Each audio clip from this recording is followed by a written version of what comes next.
Technology technology কি একটা জিনিস জানেন?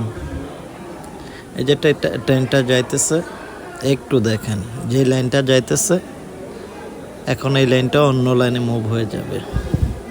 অবিশ্বাস মনে হচ্ছে, তাই না? আচ্ছা ঠিক আছে, দেখতে থাকুন। আমি একটু জুম করব। এই যে লাইনটা দিয়ে এখন ট্রেনটা গেল, ঠিক এই লাইনটা এখন ছুটে যাবে এই লাইন থেকে, আর একটা লাইনে জয়েন হবে। এই যে ছুটে গেল, দেখছেন? অন্য একটা লাইনে জয়েন হয়ে গেল। এখন আরেকটু আমি জুম আউট করি।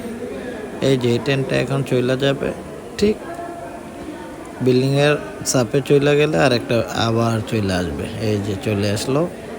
এখন এই লাইনটা দিয়ে আবার ট্রেনটা তার স্টেশনে বা গন্তব্যে পৌঁছে যাবে। এটা হচ্ছে টেকনোলজি। আমরাও পারতাম যদি আমাদের দুর্নীতিবাজ লোকগুলা না থাকতো দেশে। আমরা হয়তো আছে ভালো অনেক কিছু করতে পারতাম, কিন্তু আমাদের এই দুর্নীতিবাজদের কারণে কোনো কিছুই আমাদের সম্ভব হচ্ছে না। আর সিঙ্গাপুর অনেক উপরে, কিন্তু আমরা আমাদের অভ্যাসটা কারণে নিচে রয়েছে।